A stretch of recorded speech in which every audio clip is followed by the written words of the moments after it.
I'm Todd Kellett, and I got an entry to the SSDT, and Danny didn't. Sod off. And this is Trialtube.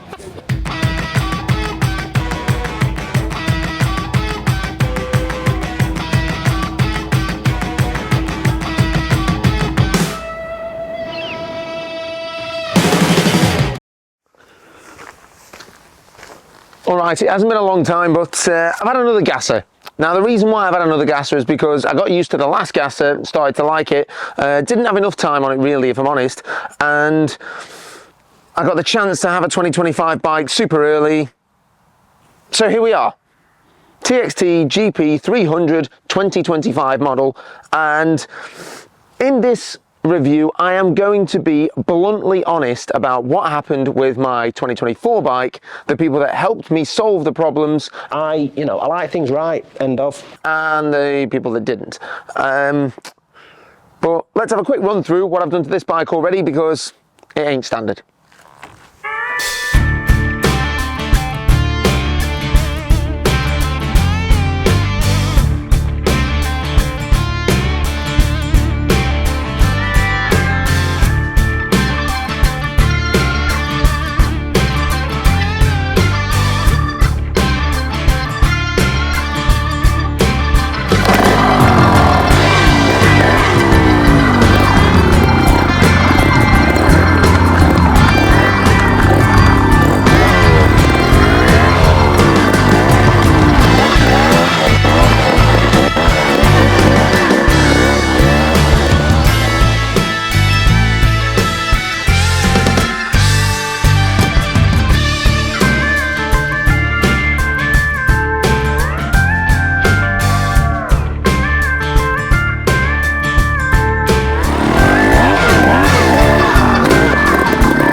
So firstly, I think we can all agree the lighting this evening, whilst I'm shooting this, is incredible. We are on a bit of a hill, but thankfully the DotWob stand is doing a fantastic job. That's the DotWob Matrix stand. Obviously, you can get those from the guys at DotWob. Right, advert over.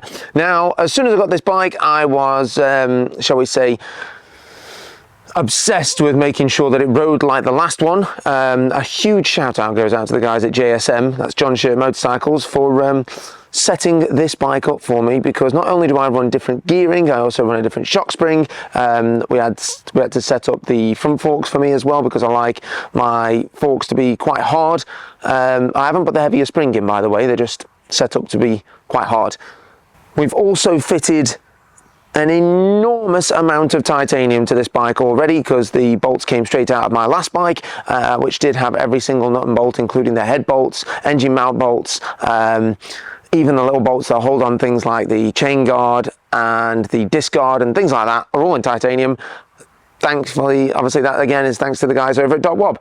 If you do want to get a full titanium bolt kit, the kind of titanium bolt kit that would be provided to the likes of Jeffrey Hurlings and the KTM factory and the Suzuki factory and Ken Roxon and people like that.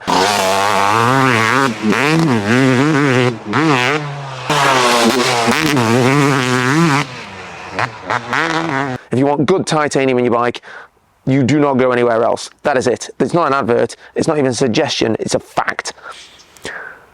But apart from all that, to be honest, as soon as I changed the gearing, and obviously I put an oversized Trun float bowl on there as well, provided to me from the guys from Trun, slightly different jetting as well.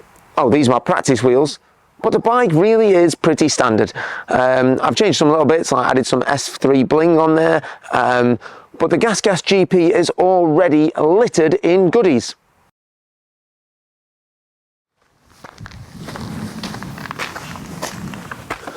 We're kicking it proper old school Trialtube this evening because I'm completely on my Todd. First and foremost, Acropovic front pipe, titanium one. It's not obviously like the factory one that Jaime Busto runs now because his has got slightly different curvature to it due to the power profile of his bike. I'd love to know what was in that bike, you know. And but obviously we've already changed with some titanium there. I do like things like GasGas's detail to attention when it comes to hiding all the mechanism of the back brake. I'm leaving the standard pegs on, simply because, well, some of the other brands' pegs, well, I had a bit of a mishap, but hopefully they're going to make a new set that are better, but we won't go into that.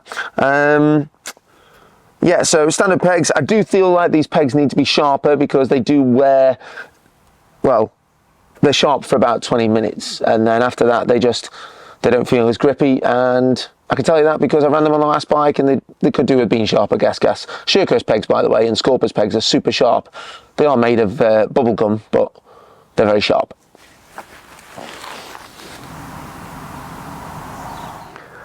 Then of course let's quickly address the fact that the GasGas comes with the Tech Kashima forks in with the billet top clamps, as you can see. Absolutely stunning. Please do remember that the forks in the new GasGas are slightly shorter than that of all the other bikes, which means you do have to run the standard bars, but we'll talk about that in a second. Okay, so if we're going to talk about the, shall we say, control area of the bike, basically nothing's changed from the last model. We've still got the same neck and handlebar, which is a fantastic handlebar. Also, if you did want to fit something like a rental handlebar to the GasGas, you would actually have to step up the clamps on the handlebars to the top clamp of the forks, simply because there's a higher rise on the standard GasGas bar and the front end is actually lower. Simply designed so you can go up steeper things and the handlebars won't feel like they're sort of being too invasive in your space.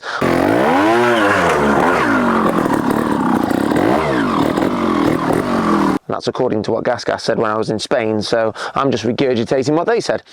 Now, me personally, I'm staying with the standard handlebars if they're fine with the Jaime Busto and they're made by a reputable bar company like Necken, who you know, support the likes of the KTM factory team and the GasGas factory team, then there must be a good handlebar.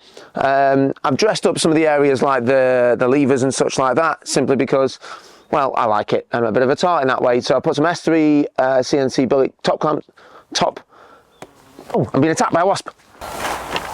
Right, let's try this again. Take 3. Shorty levers from Brake Tech, so they're not as long as, shall we say, the standard levers. I'm trying them just because I feel like they're nostalgic, because I rode a GasGas in '98 when they used to come with really short little AJP levers that you could only actually get 2 fingers on. So I thought they were cool, so I left them on. I've changed the plastic domino throttle wheel that's inside the throttle for one with a bearing that's made by Jitsi. I just feel like there's more positive feel through the throttle. And I've left no bar ends for me from S3 this time, simply because there is a bearing in the end of the throttle in the GasGas, and it stops the throttle from feeling like it's moving or vibrating. It just feels really positive. So no S3 bar ends on this bike, which is not me, is it really, if you watch the previous videos. I've put some other little bits of S3 finishing kit on there just because I like the quality of the S3 stuff. Yeah, and that's everything for the, shall we say, control area. Now, if you're keen on the eyes, you'll notice that I am running the right rubber on this bike. It actually comes standard with the X11 on and X11 front, or trial competition front. I do have my practice wheels in. The GP does actually come with some extremely trick Morad wheels with the single spoke holes and the billet hubs, but these are just my practice wheels. And if you're buying a bike that's nice, then think about having a second set of wheels. What can I say? Now you may be asking, why bother switching to a new GasGas from the other GasGas that I hadn't rode many times? And that's simple. For me, it's just down to my work schedule and the fact that I wouldn't be able to get a 2025 GasGas probably when I come back from a riding contract that I've got coming up. So I just took the opportunity to switch when I could. Is there much difference? Not really. Do I still like the profile of the bike and the way that it looks? Yes, we are going to ride it. We are going to bed it in. It will be the first ride. This is going to be its virgin ride. So we're going to get it fired up and see how it feels.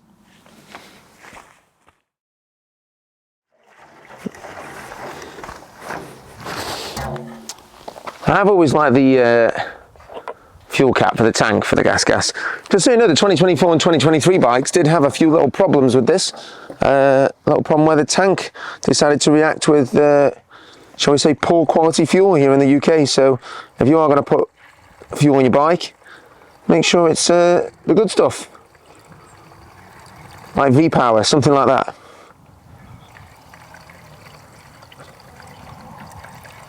It's a bit of a shame, really.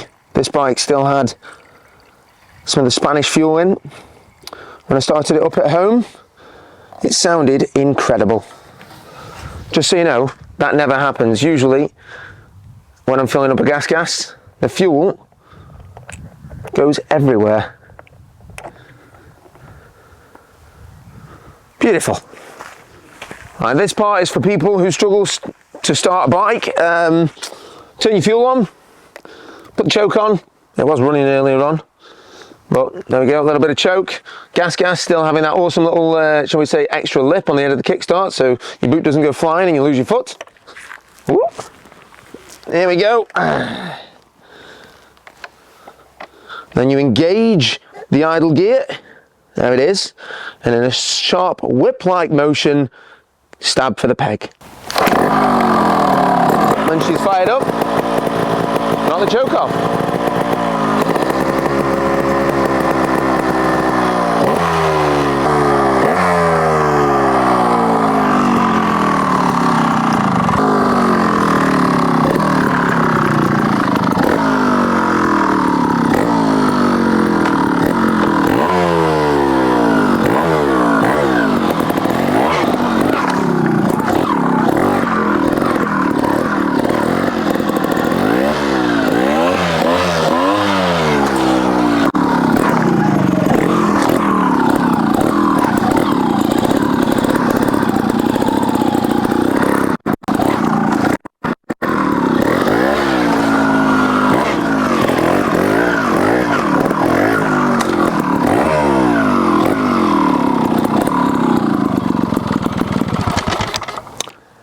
Now I've come to Wymore Farm simply because there's a nice variety of terrain. That was wrong. There's not a variety of terrain. There's just rocks in the side of a hill. They are quite green, so yeah, grip is sparse, but it's a great place to work on all techniques. There's a lot to be learned here, and I feel like it's a great place to bed in a bike, even though it is a little bit sloppy underfoot.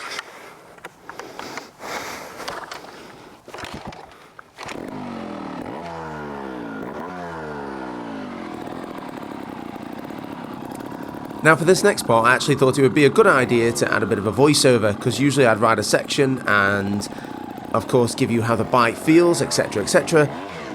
So getting going, I've got a little section here at Wymore that makes its way up. I wanted to get used to the feel of the bike, the suspension, and how it felt like when it was first gripping. Of course, I've just put that shocker and spring back on there. It's a tight little section. We're going to make our way down into this tight little corner. You can see just how greasy those rocks are, and also the run-ups for this. I was getting used to the balance of the bike, and I'm going to be honest, the bike is incredibly well balanced. Getting your suspension settings correct are useful, but in all fairness, the standard settings for most riders are completely fine. Very tight corner there, as you can see me working the back end round. I'd actually put this into slow-mo at the start of the video just because it looks cool. There's a little step then as you come round the corner. There we go, round the corner, up the little step, and all of that was in first gear, and it was very muddy, as you can see, with the wet leaves there as well. But we are in England. Then there's a little roll down to the very bottom as we put the bike into third gear for a little jump, and a bit of a ricochet there on landing, keeping the weight on the back end of the bike. Tight little corner, still in third gear by the way here. We pop the bike into first and manoeuvre the bike into the next corner, moving the back end over nicely. Now this, you can't actually see, there's some roots there underneath the back wheel, so we ride across the roots up that next little double step. And the bike did brilliantly there, and so did the rider, although he was a bit out of shape at the top, let's be honest. Tricky little down here. You can see just how wet those green rocks are as we come towards a final big step. Third gear there, hitting the bottom, not enough lift in all fairness, but in all fairness, GasGas did the work for me. So as you can see, I've got used to the bike.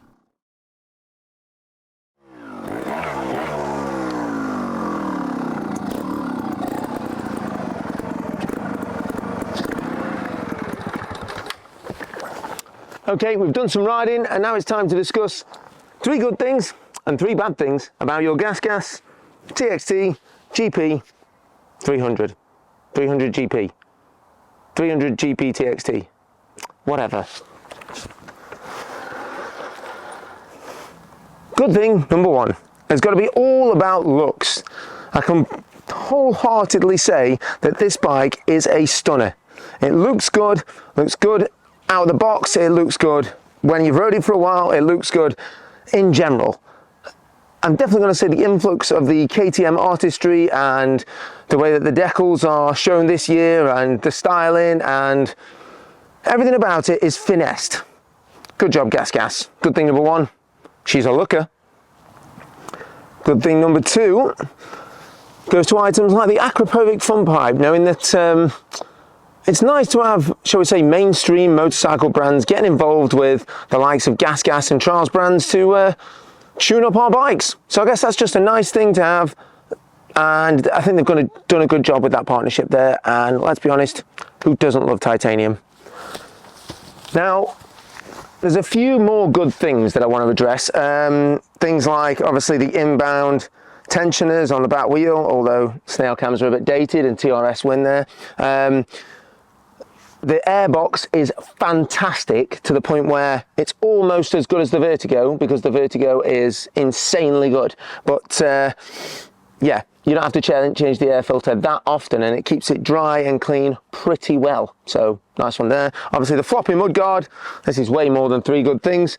Although they do snap, they're not unbreakable. I know plenty of people that have broke them, but obviously time has moved on since I did my last review of a GasGas, or full review. I suppose my last video was more of an intro.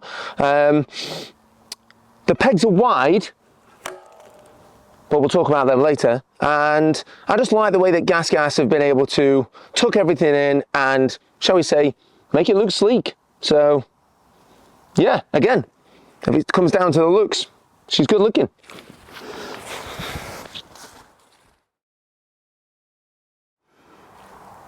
Now, you all knew it was coming. Bad thing number 1 is that clamp there. That one. There. Can you see it? This one. That's right. Believe it or not, on my 2024 bike, this actually cracked all the way across there, and, well, I didn't do anything different to it. I just kept it tight. So watch out for that one, ladies and gentlemen. That does crack. However, they have improved it, they said. It does look stronger on the 2025 bike, and GasGas were nice enough to send me a full replacement on the 2024 one. So, what can I say? It was a bad part then, but we'll see how it goes now. Just gonna slide in another good part. I like the thickness of the sump shield. Sump guard, bash plate, whatever you want to call it. The big metal thing under the engine. Love that. Nice and thick. Good job. Bad thing number 2. It was a good thing a minute ago, but now it's a bad thing. Them bloody snail cams get on my tree. They're not even level. If you put them side by side, the teeth don't even line up, so you can't actually make them level. Why didn't they just do what Vertigo did and put an Allen key one in so it turns both at the same time? Rant over. Bad thing number 3. At the bottom of the linkage, everything seems to be covered by penny washers. There's a penny washer here, there's a penny washer inside there, there's one between there, one on the other side, penny washers inside there. So when you actually come to service your linkage and you take them out, they just drop all over the floor. What is the need for all the penny washers? I don't get it. Why so many washers?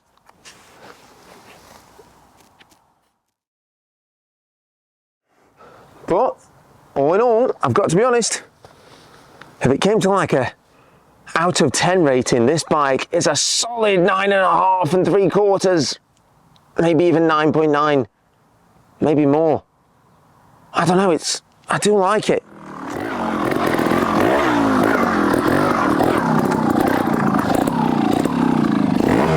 Now, I know I've just said all that, but don't take it to heart, GasGas. I do love it, else I wouldn't have had another one, would I?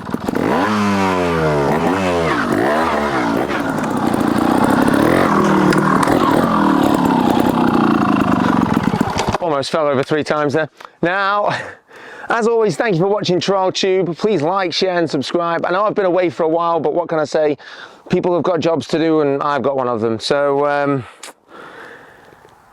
if you want more Trialtube, it's simple. Share the videos.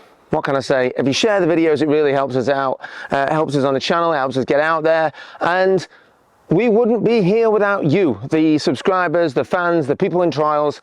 And I really do these videos because I like trials. So be kind in the comments, and if you're not kind in the comments, then you'll probably get me commenting back being an arse.